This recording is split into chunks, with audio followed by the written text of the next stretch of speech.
Dark web. ইন্টারনেটের এই রহস্যময় ও অন্ধকারাচ্ছন্ন দিকটি নিয়ে অনেকেরই কৌতূহল রয়েছে। এটি কি, কেন এটি এত গোপনীয়, আর কেনই বা এটি নিয়ে এত কথা হয়? আজকের এই ভিডিওতে আমরা জানব ডার্ক ওয়েবের রহস্যময় জগৎ সম্পর্কে। চলুন শুরু করি। আমরা প্রতিদিন যে ইন্টারনেট ব্যবহার করি সেটি শুধুমাত্র একটি অংশই আমরা দেখতে পাই, যাকে বলে সারফেস ওয়েব। কিন্তু ইন্টারনেটের আরও একটি বড় অংশ আছে, যাকে আমরা ডিপ ওয়েব বলি। ডিপ ওয়েব হচ্ছে এমন তথ্য যেগুলো সাধারণ সার্চ ইঞ্জিনে খুঁজে পাওয়া যায় না, যেমন ব্যক্তিগত ইমেল, ব্যাংকের তথ্য ইত্যাদি। এর থেকেও গভীরে আছে ডার্ক ওয়েব। এটি এমন এক গোপন অংশ যেখানে প্রবেশ করতে হলে বিশেষ সফটওয়্যারের দরকার, যেমন টর ব্রাউজার।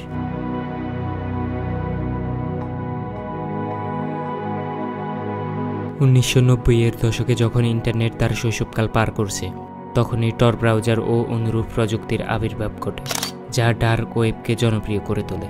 মূলত সেন্সরশিপ ও নজরদারি এড়ানোর জন্য এটি তৈরি হয়েছিল। বিশেষ করে সাংবাদিক ও মানবাধিকার কর্মীরা এর ব্যবহার করতেন তাদের গোপনীয়তা রক্ষার জন্য।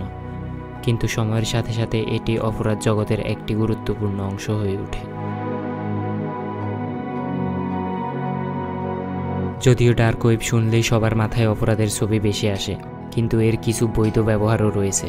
অনেক সাংবাদিক ডার্ক ওয়েব ব্যবহার করেন যাতে তারা বিভিন্ন সরকার বা অপরাধ চক্র থেকে নিজেদের সুরক্ষিত রাখতে পারেন।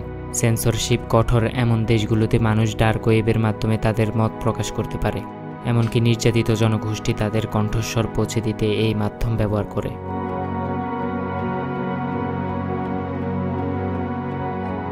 তবে ডার্ক ওয়েবের সবচেয়ে বড় সমস্যা হচ্ছে এর অপরাধমূলক ব্যবহার। এখানে প্রচুর অবৈধ বাণিজ্য হয়, যেমন মাদকদ্রব্য, অস্ত্র, হ্যাকিং সার্ভিস, এমনকি ভাড়াটে খুনি পর্যন্ত ভাড়া করা যায়। এটি ইন্টারনেটের এমন একটি অংশ যেখানে মানুষের আইডেন্টিটি লুকানো থাকে, আর সেই সুযোগে বহু অবৈধ কাজ সংগঠিত হয়। সবচেয়ে আলোচিত ক্ষেত্রগুলোর মধ্যে একটি হচ্ছে সিল্ক রোড। 2013 সালে এটি বন্ধ হয়ে গেলেও এর মতো আরও অনেক প্ল্যাটফর্ম ডার্ক ওয়েবে সক্রিয় রয়েছে।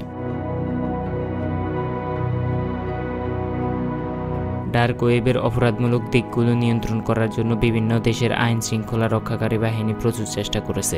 যদিও এটি ট্র্যাক করা কঠিন, তবুও মাঝে মধ্যে তারা বড় বড় কিছু প্ল্যাটফর্ম বন্ধ করতে সফল হয়েছে।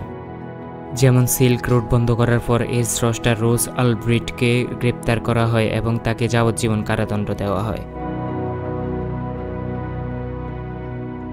ডার্ক ওয়েবের ভবিষ্যৎ আসলে কেমন হতে পারে তা বলা কঠিন।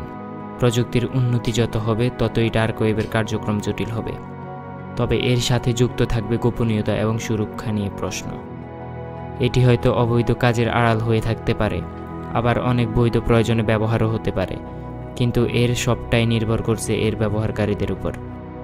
এই ছিল আজকের আলোচনা। আপনি কি আগে কখনো ডার্ক ওয়েব সম্পর্কে শুনেছিলেন? আপনাদের মতামত জানাতে ভুলবেন না। ভিডিওটি ভালো লাগলে লাইক এবং সাবস্ক্রাইব করতে ভুলবেন না। ধন্যবাদ।